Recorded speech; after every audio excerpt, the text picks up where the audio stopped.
You're listening to The Audit, presented by IT Audit Labs.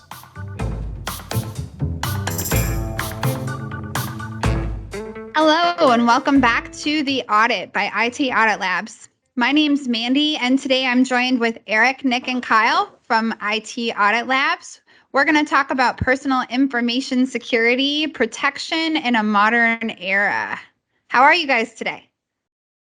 Doing well, thanks, Mandy. Awesome. Hey, Mandy. Good. Hey, Mandy. So tell us a little bit more about what we're going to dig into.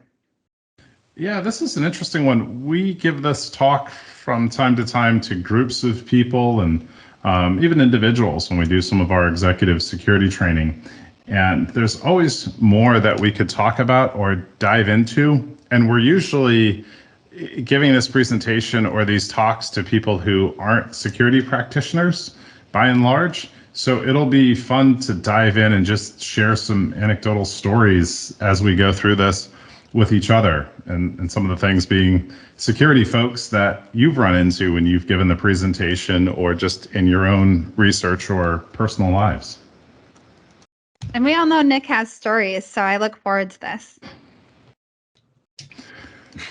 Is this After Dark episode? I'll hold those till later. Exactly. So of these topics, this is going to be the first part of a 3-part series. So what are we going to dig into today? I think data protection, email security, and maybe messaging security. Let's see how far we get there. We may have some good stories. So hopefully it won't take longer than 3 episodes, but you never know. Sounds good. So Kyle, what is big data? Big data. Big. Did you have, hold on a sec there. Sorry, Kyle. Mandy, did you have a dad joke that you wanted to share? Oh, I do. And thank you for bringing that up because I love dad jokes. What does a baby computer call his father? I have no idea. Data. Yeah, Kyle. Oh my gosh. Straight from my dad. Yeah. So let's talk about Big Daddy. That's a good one. Yeah. So what is big data? Typically when I give this presentation in front of a group of people, usually we're giving it to a set of people that aren't always the most technology literate or aren't necessarily thinking about their personal security and online security in general. So I like to start off talking about big data. And I think this slide here is a good representation of some of the things that go into it. It's kind of a hot button topic in today's day and age, but big data is really kind of the idea that when it comes to the internet and when it comes to information that we're putting on the internet, all of these things can be tied together in some way to paint kind of a larger picture of you as an individual. So with the right data sets and with the right sets of information about you, someone could kind of paint a picture, and they use this to help advertise to you and learn more about you as a consumer, typically. Which is super scary. Doesn't it feel just entirely creepy? It does. And it's Invasive. interesting. Invasive, super invasive. And some of these companies spread beyond just their, like Facebook, for example, right? Just their individual social media, but they have trackers and collectors that they put out on websites to get information about you and your internet history. And Google does the same thing, but I think they're doing it to build that profile about you that could then be sold for more targeted marketing. But I think that's at the root of it, is it's all about money and how to better market product to you so you buy something. Typically. And I mean, if you go to the next slide, I mean, it's a good one just to leave up as well. Just with, what are some examples of things that different applications, different websites, different companies are collecting about you, right? And I think it shows kind of how widespread and pervasive it is, just because, it's not just the social media sites, it's also your internet service provider, right? Collecting information on what websites you're visiting, at what time you're using the internet. Your cell phone, Android, owned by Google, Apple, obviously, right? They're collecting metrics from your phone and usages, and they're using them to try and make a more addicting experience to keep you using their products more frequently. But to Eric's point, as they track you around the internet and they're trying to collect information to help advertise to you and sell things to you, in some ways too, I mean, there's statisticians and other people that are working on these platforms that are using it to try and make predictions about how things are going to turn out. So if you think about like elections and election security too, they're trying to determine who to present specific ads to try and, promote their candidates that they're looking to push. Get those swing voters. Yeah, exactly. They're doing it through social media and they're doing it through mail, and they're collecting information about how you use the internet, how you use your phone to predict, maybe who you might be more inclined to vote for, and then find the best way to place that advertisement in front of you, whether it's through mail and your physical address or whether it's through an ad on your, social media pages and things like that. So it's not always just vendors and advertisers, but it's also, political campaigns and things like that. So what I saw that was interesting on the iPhone platform now, it looks like you can easily go into the metadata of the photo, and then you can manipulate the metadata of that photo. So you could go into the information, and then you could adjust, for example, the date, where the date and time that the photo was taken, which becomes interesting because then you're essentially able to use that for social engineering or other purposes where, you could say, oh no, I was at your house at 1 o'clock. And then, you could show the photo where it shows that the time was 1 o'clock, but really you could have been there at 11. Creates an alibi. Yeah, it does. And I think maybe not a lot of people would know that. And there's certainly ways to strip that metadata off of the photo, but people probably wouldn't know that, you could change that information relatively easily, or if the information was stripped off, you could put fake information back on it. But there's a lot of scary information, not scary, but a lot of information in that metadata, the type of device, the f-stop of the camera, the location, if you have location services turned on for it, the date and time, pretty intrusive stuff. It reminds me of conversations we had before about the Ring camera, where I recognize advancing technology in this way. There's so many helpful things it does for law enforcement, for other agencies, right? When I think at DEF CON, we heard a Sky Talk about how they're reducing child trafficking and child pornography by using, this different types of information. What other ways do you think threat actors would use this information from a personal standpoint? Well, for example, one, Mandy, is I'm looking at a photo of mine here and it shows the exact place I took the picture, right? So you can, if they're take a picture at a park, right, they might know that they hung out there, so we can prey on those people at that location. I think that's one of the most notable parts.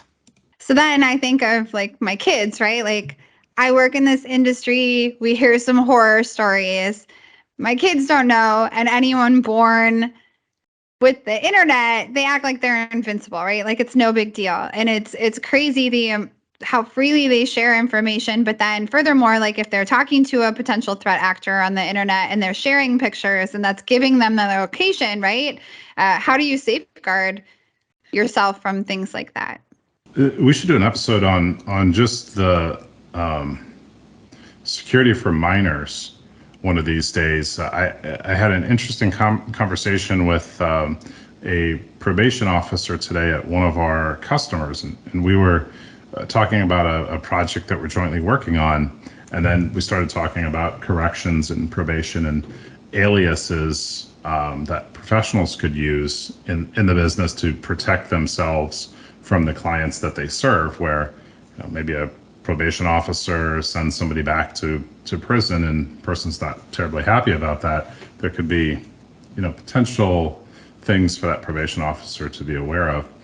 So we talked a little bit about that, and then she was talking about her family, and she's got some small children that are of the age where they're starting to interact with social media and come online.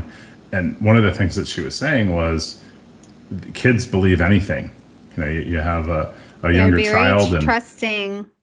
Yeah, they get like a scam text or a scam email. They believe that, they are going to get a free pair of shoes or something. And she said when kids are 7 years old, I think that's the age of reason. But around that age, it's really tough to explain to someone that, a child, that it could be a scam, and that, no, you're really not going to get a free pair of shoes, right? They can't understand that kind of evil side of things. And unfortunately, those of us who've been in this industry get, pretty jaded after a while. Yeah, one of the ways I try to help coach my children, I have a preteen, but elementary school, they're online on their Chromebooks at school. I also have a phone that she uses that's Wi-Fi capable, doesn't have cellular service, but right on road trips and stuff, it's the new way that kids entertain themselves. And so I always tell my kids, if it feels too good to be true, if what they're offering you really want, talk to me, because 10 times out of 10, it's not going to happen. That free Chipotle burrito, right? Like even grown-ups are able to be social engineered, because who doesn't love a free burrito? Yeah. Well, I'm of the age, probably on the youngest end of the age, where kind of the pre-Facebook internet is still like a living memory for me, right? Where early 2000s, late 1990s being on the internet, the rule of thumb was don't put any personal information on the internet, right? You don't know these people. You don't know who they are. You don't want them to find you. Like, don't trust anyone. And then about 2007 rolls around and that whole script gets flipped over. And it's like, oh yeah, post all these photos of you and your friends. And now you have to have this, competitive profile out there. And all of a sudden everybody was posting personal information and using their full name as their username. And it was just crazy at the time to be like, okay, I just went, in the course of 6 months from let's not post anything personal to post your life online, right? And people take advantage of that now to take advantage of other people. And I don't think the bad people have disappeared. It's easier to hide when people are much more trusting online. It's always that love-hate relationship that we have as practitioners with these security questions. Like, yes, right, it's a good way to recover your password, but all of the things on this page would be used or could be used to form those security questions, right? Like, what was your first car, or what street did you live on? All things that are relatively easily socially engineered. And I know we all encourage the folks that we interact with to just make up those answers and then store the made up answer in a password manager. And that way, if they ask you what was the street you grew up on, and you put down Blue, well, nobody's going to really be able to social engineer that out of you or any of your social media profiles. And then you might not even remember the answer, but it's stored in your password manager. Yeah, those are all really helpful things. This slide is overwhelming, and I feel like we could go, down any number of avenues. So more about big data. Yeah. So, at this point, right, we've touched on it a little bit, but who's looking for this information, right? There's nefarious hackers who are looking, as Eric just said, to get those knowledge-based questions about you to bypass your security controls and get your password or change your password. Social engineer you to click on things that you shouldn't be, that lead you to malicious websites, right? Advertisers, vendors, they want to sell you stuff and they want to do it better and faster and more efficiently. And one thing we haven't really touched on is law enforcement looking to kind of collect this data to help solve cases, whether it's forensics information coming out of data on your phone or device, or even, your location-based policing, where they're looking for riots or the scene of a crime, and now they're pulling GPS data off people's phones to see, who happens to have been in the area at the time of the crime. All of that's happened. Big data / Big Brother. I think a big one too, Kyle, here is that the location went out for all the active school shootings. So they're looking for, that kind of information, who's in the area, what's happening, and then using social media for that as well. Mm-hmm. Yep, absolutely. Well, we saw that with the riots in D.C., didn't we? They were going after people who just happened to have their phones on in that area. Yeah, and if you actually go to the next slide, there's some kind of anecdotes. That one down there at the bottom, right? Capitol rioters' arrests are made after the warrant was given for GPS data. So even if you were, within a certain radius of Washington, D.C., or the area where the riot took place, they were making arrests and questioning you regardless of if you happen to be there or not, right? Likewise, all of these are different ways that big data was used and correlated to make changes in real life, right? This is how it actually affects real people. So, another one, a man was arrested for his Google GPS data. He happened to be on a bike ride, bike past a house where someone was murdered. The police saw that his phone was in proximity around the time that they think the murder took place, and they brought the guy in for questioning. They had no other reason to believe he was involved beyond the point that he was on his bicycle riding past and his phone showed that he was there. China is using facial recognition data scraped from phone cameras and their kind of social media platform over there to help kind of control human behavior with their kind of social currency system that they have over there. And then their credit scores. Yeah, social it's like credit. a Black Mirror episode. Yeah. Mm-hmm. Yeah, it really is. And then there's other stories like IRS Get Transcript used knowledge-based authentication to allow you to get past IRS tax return data. So these hackers were using KBA and social engineering and open source intelligence to figure out people's answers. And then we're getting old transcripts of tax returns and then using the old data to submit new tax returns for these people and steal their IRS tax returns. Wow, and that can happen right under your nose. And how would you be any of the wiser? Yeah, you wouldn't. Yeah, exactly. My eyes are really drawn to diapers and beer. So could we dive into that a little bit? Yeah, and that's another good one. A major retailer in the US, just using statistics and sales statistics, we're finding that, based on people's purchases, a lot of them would purchase diapers and beer at the same time, right? So by correlating all of these sales across the entire United States, looking at, when people were coming into shop and what purchases they were making, they were finding that, this correlates very closely. A lot of people who buy diapers also happen to buy beer. And what they discovered through that is, these are all, new fathers or fathers of new babies who are kind of being sent out of the house by the wife who's home with the baby, or the woman who's home with the baby to, go out and get new diapers because we're running out. And since they have less time to go out for drinks with friends after the baby arrives, they were also purchasing alcoholic beverages at the same time as purchasing diapers to enjoy at home. So, Genius. using that information, then they were able to, scoot stuff closer together at the store and even increase sales after that point. So pretty interesting stuff.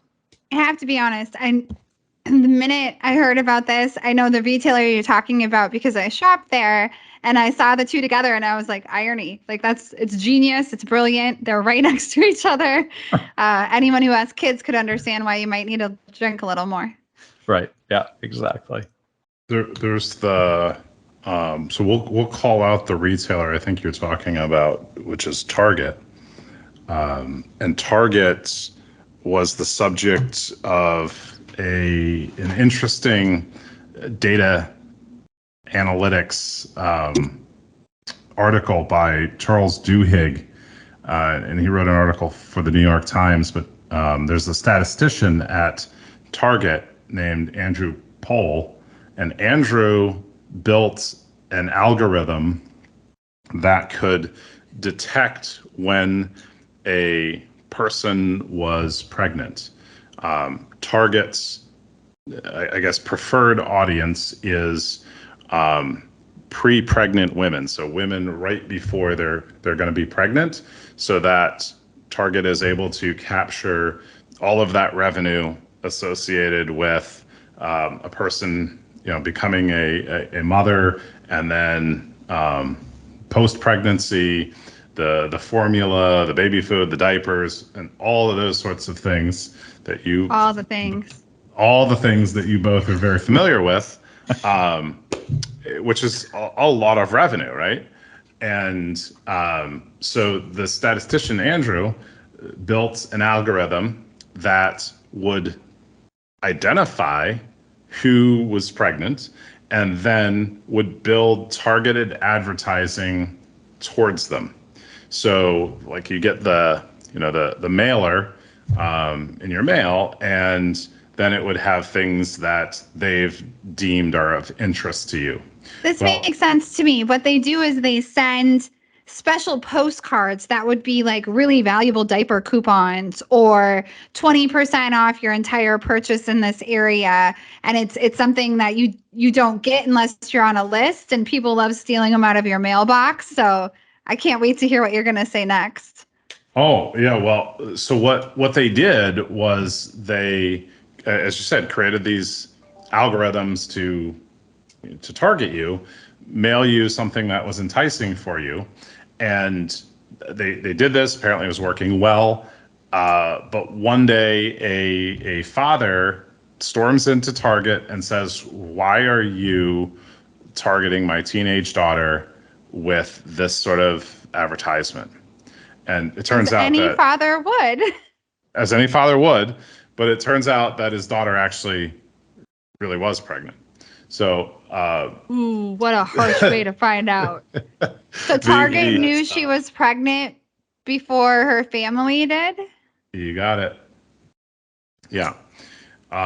So lots of money in that, right? And what they did was they didn't stop advertising. They just changed it to make it more subtle. So instead of the front page of the ad that's targeted towards a certain demographic, maybe as we're talking about pregnant women, instead of having discrete baby stuff, well, they'll have some baby stuff, and then maybe they'll mix in like some sports stuff or some coupons for other things, so it doesn't look like it's just targeted towards one person, but the person that it is targeted to is going to key in to the actual ad itself and subconsciously know that, or not know, but subconsciously be attracted to that ad. From a marketing perspective, how amazing that technology can help lend your hand to there. I mean, that's incredibly strategic, and you're getting really hyper-focused to your demographic. From a personal standpoint, it all feels kind of icky. And the thing that sucks, like, I think this is back, I don't know, early 2000s, right? I think it's pre-2010. I could be wrong. But the analytics and the pervasiveness of this has gotten, tenfold worse since then, with the ability to set cookies in browsers, collect information from people's homes through the Google Homes or the Amazon Alexas, or these other things that are just listening to us all of the time and building these profiles that are so targeted. It's not like watching TV in 1950 when there's an ad for butter or something on the TV. You're like, I don't like butter. Well, now they're not even going to show you something that you don't like. You're going to get ads so targeted that you're buying stuff that you really think that you like, but you don't. It's probably a masterclass in advertising. Yeah, it reminds me, like, I've been recently doing a lot of things. My grandmother had a stroke, and I'm supporting her in a home, and I've been talking to a lot of her different caseworkers and stuff. She has different needs now. And so I've been talking about depends a lot, right?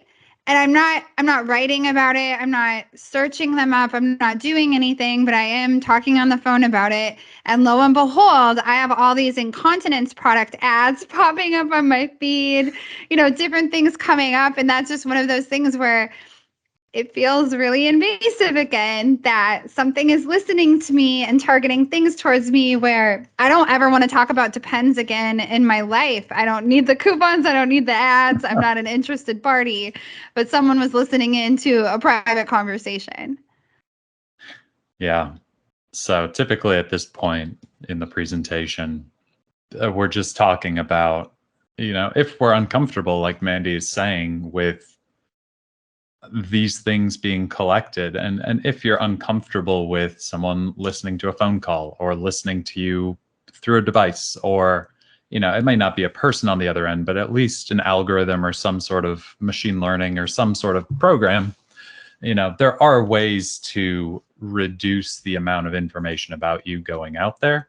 And kind of what the rest of this presentation and what the rest of these sessions that we're going to do here are going to be about are just some really specific things you can choose to do with your emails, with your messaging, with your phone, even with things like your tax information or personally identifiable information, settings and things that you can change to make your life more private and ensure that these types of trackers aren't attached to you and people aren't able to kind of follow you and your life like they would be had you not, taken some of these measures. People like Nick Mellum. Nick's been social quiet, engineer extraordinaire. I'm going to pick on him. I'm just getting ready to social engineer everybody. I wanted to social engineer your mom and you wouldn't let me. So nope, never. That's sacred. I understand. Nick, with and this is probably like a little anecdote that I go into sometimes when giving these presentations around what nefarious actors do, or even in the law enforcement who might be trying to solve a crime. Yep. They will do some dumpster diving, right? So going into trash at a location or a person's house to find out information about that person. So law enforcement does it, nefarious actors do it, and we talk about this, I think, later in the presentation, but really being aware of that and putting your trash out the same day or as close as you can to the time that it's picked up. And then if you have any material that is sensitive, shredding it with a crosscut shredder before you recycle it. So that one is, I don't know, I always think it's something that just to be aware of, but it would be kind of cool to catch somebody on camera going through a dumpster. Yeah, I think with the shredding it as well, if it's really sensitive information, we would also recommend using a service to pick it up, right? You could shred it. You can also have services that will pick up that box of shredded documents and they'll take it and they'll dispose of it. But all this goes back to social engineering, because you can actually dumpster dive, but you can also use all this data that we're talking about right now as a dumpster on the web that we can go and we can pick through this information and we can create that spider web. And that's how we create that spear phishing attack, or just a broad attack where we can pull in a lot of people, get a lot of information. And that's where, being a social engineer, if you're the nefarious hacker, it's very lucrative. So it's a lot of good information here to kind of digest. And for a listener, it's a little overwhelming and scary too. So there's a lot of ways to protect yourself. Yeah. So final slide here, personal data protections. Next episode, we'll be talking about, how to keep your emails more secure and private, as well as kind of your personal messages.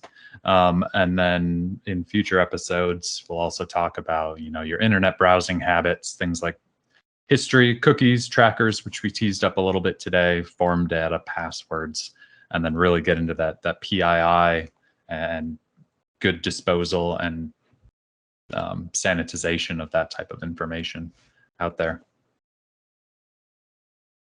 Oh, if you want more, you can check us out at itaudit.labs.com. We'll also have a number of socials. We're on Insta, Facebook, and LinkedIn. Thanks for tuning in today. Thanks, guys. We'll talk to you soon. Thanks, everyone. Bye. Bye. Yeah. Want security leadership without the headcount? As an extension of the team, IT Audit Labs will provide the experts to guide and counsel your company. We will start by creating a custom security program that caters to your industry while providing transparency and remediation to improve cyber posture while reducing risk. Contact IT Audit Labs to find out more.